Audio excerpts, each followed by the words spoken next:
हाय नमः। ओम शांताकारं भुजगशयनं पद्मनाभं सुरेशं विश्वाधारं गगनसदृशं मेघवर्णं शुभांगं लक्ष्मीकान्तं कमलनयनं योगविद्याध्यानगम्यं वन्दे विष्णु भवभयहरं सर्वलोकैकनाथम्। कृष्णाय नमः। अतः फाल्गुन कृष्ण एकादशी व्रत कथा प्रारंभते। श्री कृष्ण जी से युधिष्ठिर पूछने लगे, हे वासुदेव, फाल्गुन कृष्ण पक्ष की एकादशी का नाम और महात्म्य कहिए। तब कृष्ण जी ने युधिष्ठिर से कहा, हे राजेंद्र, फाल्गुन कृष्ण पक्ष की एकादशी का नाम विजया है। यह एकादशी व्रत करने वालों को सदा विजय प्रदान करने वाली है। अब इसके महात्म्य को मैं तुमसे कहता हूँ। इसका व्रत तथा महात्म्य समस्त पापों को हरने वाला है। यही प्रश्न नारद ने भी ब्रह्मा जी से किया था। हे देवताओं में श्रेष्ठ देव, फाल्गुन कृष्ण पक्ष में विजया नाम की तिथि का व्रत तथा फल कहिए। प्रकार नारद मुनि के प्रश्न करने पर ब्रह्मा जी ने कहा, हे नारद, पापों को हरने वाली इसकी उत्तम कथा मैं तुमसे कहता हूँ, तुम सुनो। इस पुरातन व्रत पवित्र और पापों को नाश करने वाली विजया व्रत को मैंने आज तक किसी से नहीं कहा है। वस्तुतः इसमें नाम सदृश ही इनका फल भी है। यह विजया एकादशी निसंदेह मनुष्य को विजय देती है। जब रामचंद्र जी 14 वर्ष तपोवन को गए थे, सीता और लक्ष्मण के सहित परम सुंदर पंचवटी में निवास करने लगे। उसी वन में राक्षस राज रावण उनकी पत्नी तपस्विनी सीता को हर ले गया। सीता के विरह में रामचंद्र जी महादुखी हुए। वन में भ्रमण करते हुए मरणोन्मुख जटायु को देखा। उस वन में घूमते घूमते कबंध नामक असुर को मारा। जटायु भी रामचंद्र जी से सीता जी का सब वृत्तांत सुनकर स्वर्ग गया। तथा सुग्रीव और रामचंद्र जी से मित्रता हो गई। रामचंद्र जी के कार्य से निमित्त वानरों की सेना एकत्रित हुई तथा हनुमान जी ने लंका स्थित अशोक वाटिका में श्री जानकी को देखा।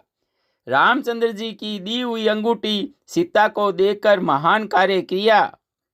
रामचंद्र जी के यहाँ आकर सीता सब वृत्तांत उनसे निवेदन किया। तत्पश्चात हनुमान जी का वाक्य सुन और सुग्रीव से परामर्श करके रामचंद्र जी ने लंका को प्रस्थान किया। वानरों की सेना समेत समुद्र तट पर जाकर वानरों के प्रिय रामचंद्र अतः समुद्र को देखकर विस्मित हुए। विश्व पारित नेत्रों से लक्ष्मण जी से कहने लगे, हे सौमित्रे, किस पुण्य से इस समुद्र को पार किया जाए, क्योंकि यह मगर तथा भयानक मछलियों से भरा हुआ अगाध जल से परिपूर्ण है। मैं कोई ऐसा उपाय नहीं देखता हूँ कि जिससे यह सुख से पार किया जा सके। लक्ष्मण जी बोले, हे पुराण पुरोत्तम, आप ही आदि देव है। बकदादव्य मुनि इसी द्वीप के अंतर्गत रहते हैं। हे राघव, यहाँ से अर्ध योजन दूर उनका आश्रम है। हे रघुनंदन, उन्होंने बहुत से ब्रह्माओं को देखा है। ब्रह्मांड लोक तक जाते हैं। राजेंद्र, उन्हीं श्रेष्ठ मुनि से पूछिए। लक्ष्मण जी का सुंदर वचन सुनकर रामचंद्र जी महामुनि बकदाव्य के दर्शन के लिए उनके आश्रम पर गए। दूसरे विष्णु के समान बैठे हुए बकदाव्य मुनि को सिर से प्रणाम किया। तब रामचंद्र जी को पुराण पुरुषोत्तम जानकर ऋषि यह समझ गए कि किसी कारण से मनुष्य का रूप धारण किए हैं। तथा ऋषि पूछने लगे, हे रामचंद्र जी, आपका आगमन कहाँ से हुआ है। रामचंद्र जी कहने लगे, हे विप्र, आपकी कृपा से राक्षसों के सहित लंका जीतने के लिए अपनी सेना समेत समुद्र तट पर आया हूँ। हे मुनि, आपकी अनुकूलता से समुद्र पार कर सकूंगा। आप कृपा कर उपाय बताइए। कारणवश मैं आपका दर्शन करने आया हूँ। तब मुनि कहने लगे, हे रामचंद्र, मैं सब व्रतों से उत्तम व्रत कहूँगा, जिसके करने से शीघ्र ही तुम्हारी विजय होगी। राक्षसों समेत लंका को जीतकर बहुत कीर्ति प्राप्त करोगे। तुम एकाग्रचित से इस व्रत को सुनो। हे राम, फाल्गुन मास कृष्ण पक्ष में विजया नामक एकादशी व्रत करने से तुम्हारी विजय होगी और निसंदेह वानरों सहित समुद्र पार करोगे।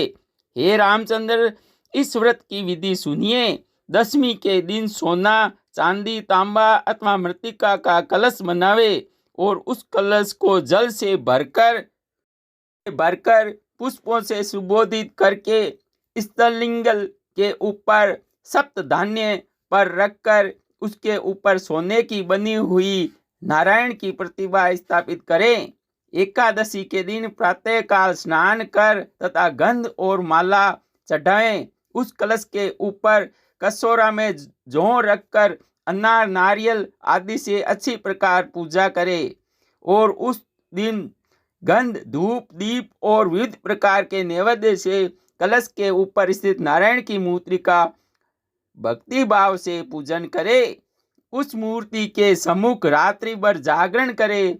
फिर द्वादशी के दिन सूर्य उदय होने पर नदी, सरोवर अथवा किसी जलाशय के समीप उस घड़े को स्थापित कर विधि पूर्वक उनका पूजा करे। हे राजेंद्र, उस देवता के साथ कलश को किसी नौष्टिक वैदिक ब्राह्मण को प्रचुर महादान के साथ देवे। हे राम, इस विधि से सेनापतियों समेत यत्न पूर्वक व्रत करो, जिससे विजय होगी। मुनि का यह वचन सुनकर पूर्वोक्त विधि से श्री रामचंद्र जी ने ऐसा ही किया। उस व्रत से रामचंद्र जी विजय हुए। हे राजन, जो मनुष्य विधि से व्रत करेंगे उनका इस लोक में तथा परलोक में सदा विजयी होगी। ब्रह्मा जी नारद जी से बोले, हे पुत्र, इस कारण विजय का व्रत करना चाहिए। विजय का व्रत महात्म्य समस्त पापों को नाश करने वाला है। उसके पढ़ने और सुनने से वाजपेयी यज्ञ का फल मिलता है। इतनी स्कंद पुराणे फाल्गुन कृष्ण विजया एकादशी महात्म्य संपूर्णम। जय श्री कृष्णा। राधे राधे। हेलो भक्तों, फाल्गुन शुक्ल एकादशी व्रत कथा का लिंक नीचे डिस्क्रिप्शन में दिया गया है। धन्यवाद। जय श्री कृष्णा। ओम पूर्णमदः पूर्णमिदं पूर्णात् पूर्णमुदच्यते पूर्णस्य पूर्णमादाय पूर्णमेवावशिष्यते। जय श्री कृष्ण। राधे राधे। हेलो फ्रेंड्स, इस वीडियो को लाइक ज़रूर कीजिएगा, शेयर ज़रूर कीजिएगा और सब्सक्राइब ज़रूर कीजिएगा। जय श्री कृष्ण। राधे राधे। धन्यवाद।